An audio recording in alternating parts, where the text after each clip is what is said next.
this is actually take 2 on the video front. Last weekend I went up to London looking for Bat goodies, and this is an issue of Batman that I brought back with me from the wonderful Gosh Comics, number 178 from 1966. And when I got home, I did what is going to be customary, which is I opened it, had a flick through, saw what was there in the way of adverts, etc., etc., and then stopped, read it, and came back and did a part 2 video.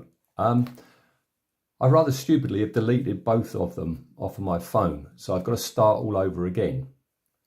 So let's start all over again. This is the lovely brand new Mylar sleeve that I've put it into. So yeah, 178 from February 1966, and we have sound the air raid sirens, human missile zeroing in on Gotham City. Can Batman and Robin stop the $1 billion ransom of the Rocketeer racketeers? Not the Rocketeer that we have come to know. Yeah, so I'm kind of repeating myself, but you haven't heard the first one, so it doesn't really matter. But we'll start off with, just make note of this classic advert from the 1960s where you too could own a Polaris nuclear sub, which fires rockets and torpedoes. Over 7 feet long, seats 2 kids, controls that work, rockets that fire, real periscope, firing torpedoes, electrically lit instrument panel. I've never seen a photo of what one of these looks like, but I am very curious as to what you got for $6.98, particularly as it's sturdily constructed of 200-pound test fiberboard. Well, that's fancy cardboard, isn't it?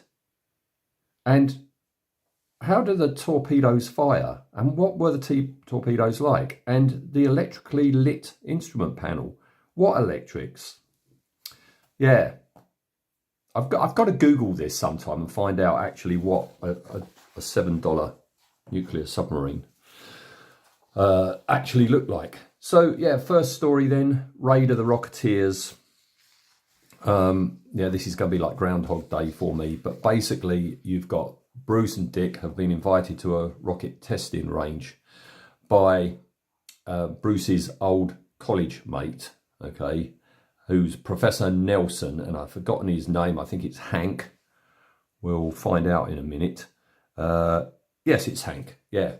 So it seems he was a failure during the war and he's got to redeem his family name, and the launching of these 4 rockets, if they go well, will redeem himself. There's a big talk about there being an abort switch, because if there's an abort switch, the rocket can be aborted and explode before falling down on a populated area. So anyway, first rocket takes off, all's going well, but then they lose track of it. It vanishes off the radar, so he tells them to abort and listen out for it, because they can't see it. They say, set up the listening devices everywhere. We'll be able to find the wreckage once we hear it. But they don't hear an explosion, so they don't know what's happened to it, okay? So that's the setup. Batman, this is very odd. Batman here is wondering whether he should allow you to come along. This is to Robin, because it could be my last case. I don't know why. Basically, they're flying off in the Bat jet, not the Bat plane, but the Bat jet. There's a big deal here from Robin about how the parachute is underneath his uniform and it's very uncomfortable. All right. So yeah, I think this is the 3rd rocket is fired. They lose track of it. The abort button's not working. Batman and Robin find out that there's a ray, a beam, has caught the rocket. That's why it disappears off the radar, and it's being dragged towards that island. And chapter 1 ends with Batman's saying, we'll land out of sight on a neighbouring island and swim towards the other island to see what diabolical villain stole those 3 rockets and why. This is all very 1966 TV series, although this is February 66, so this is just before the show comes out. This is very in keeping with the show, but we never saw a bat jet, we never saw a bat plane. They wouldn't have been able to afford to do this. So we've got it saying, oh, excuse me 1 second, excuse me.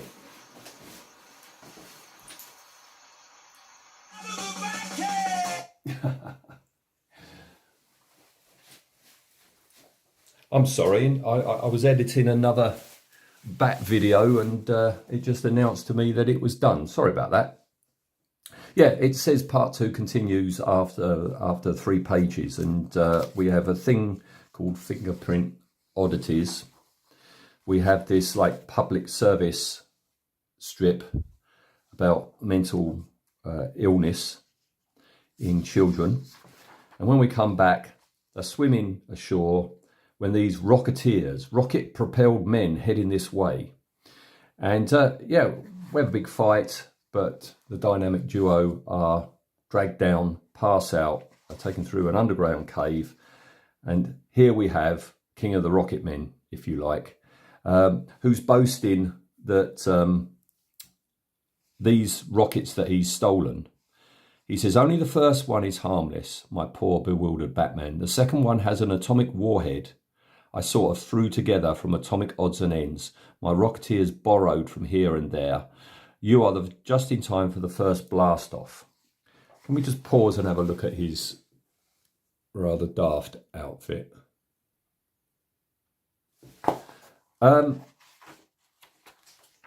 Yeah, because they fire the first one, which crashes into a park in Gotham City with a ransom, basically saying, we want $1 billion for the life of Gotham City. If you don't give it to us, we're going to detonate an atomic warhead. So Batman and Robin are put into the next rocket because Gotham have said get stuffed, basically. They're set off in it. This is them in the rocket. They manage to get free, find the abort switch, and finally they can use their parachutes.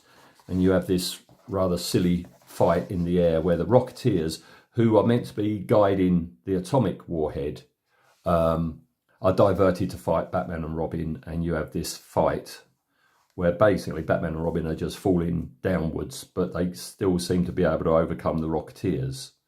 Yeah, the rocket splashes down harmlessly in the harbour. Seems Gotham City at this point's got a Statue of Liberty. That doesn't look like it's the Batman one. And yeah, they're all caught. Hank launches his last rocket. All is well. All right. So, not the best of stories, not the best of artwork. I can see why I've never read about this story before or heard about this story. So out of 10, it can only be a 2. It's really rather dull. But then we've got The Loan Shark's Hidden Hoard, which really is a bit of a pain to go over a second time. Yeah, basically you got these two guys, and this guy here, he's got a cert at the races, and they need money, and he knows that across the alleyway, he knows of a guy who puts money in the safe. He puts it in, never takes it out. So we could do that. We can use the money and we can clean up. But the other guy goes, you're out of your mind, not doing that. So instead, they go to see Sharky, the loan shark with a smile. This guy, who's almost Joker-like with his smile. And they go along there, and yeah, his lieutenant says it's 100% interest on any money that they owe. And his lieutenant, he says, they get $2,000, they give back 4. But they've got no security boss, and we don't know these guys. But the boss says, that's okay. Their good health will be their security. Mako will sort them out if they don't pay him in time. All right? So off they go to the horses. Meanwhile, Batman and Robin are on patrol. They're on the lookout for the arsonist who's blowing up buildings, and they see a car escaping away from a blown up building, follow it, and it turns out it's some of Sharky's men. They're doing this as a warning to people who don't pay up. They're blowing up, buildings associated with those people. And Sharky's like, what's the matter with you? You don't come straight here from a job. But Batman and Robin come in, we have the fight. Not exactly the most stellar of artwork. But they're all knocked out. The lieutenant escapes. And afterwards, after Sharky and co have all been taken away, there's no money. They're raking in all this money, but there's nothing in here. Robin finds a secret drawer with a key with a tag attached to it, and it just so happens to give an address. And so off they go. Meanwhile, these two, because the horse didn't come through at the races, have got to give Sharky his money. So they decide to break into that guy's place where they saw all the money, open the safe, but the safe is empty. And at that point, that's when Batman and Robin come in, because that's the address. The person they've been seeing is actually the lieutenant of Sharky's. But when they get there, they find out, the safe is empty. Also, the door was unlocked when they got there. And Batman decides, if the door was unlocked when they got there, if the person who was robbing the safe, he would have locked it on the way out. Therefore, he is still somewhere in this apartment. And they sneak to the door, and there he is. There's the lieutenant, and he was going to get off with money. And that's how it ends, with these two banged up for attempted robbery. And that's it.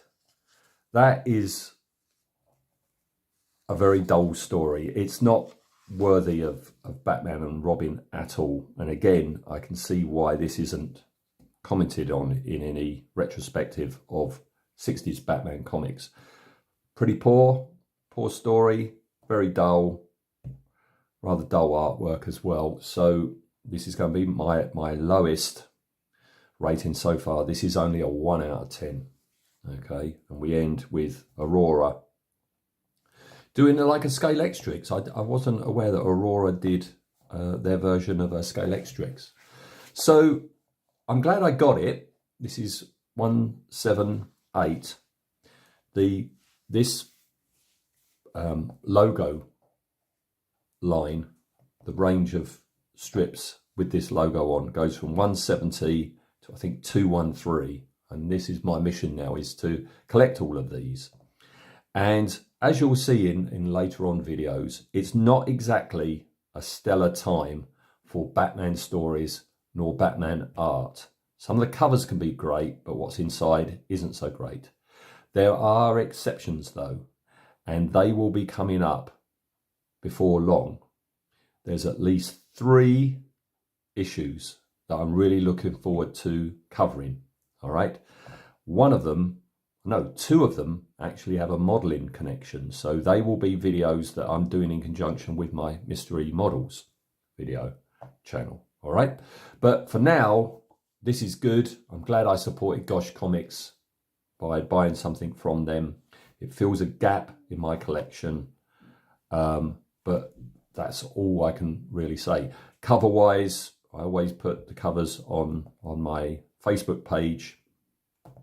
By the way, because this is a new channel now, unless I go through all sorts of verification processes, I can't put up links yet. The channel's too new. I can't put up links. All right. But yeah, why not head over to Facebook? If you type in Batman out of the Batcave, you'll find me. And I've got an awful lot of things that I'm putting up there. There's photo albums for every issue that I do. And there's the tally of covers. This is the 5th issue, therefore the 5th cover I've done. And this has got to be at number 5. It's nowhere near the league of all the others that are already on there. Okay, well, that's me done for today. Stay tuned, not same back time, same back channel, but I will be back before long with something else.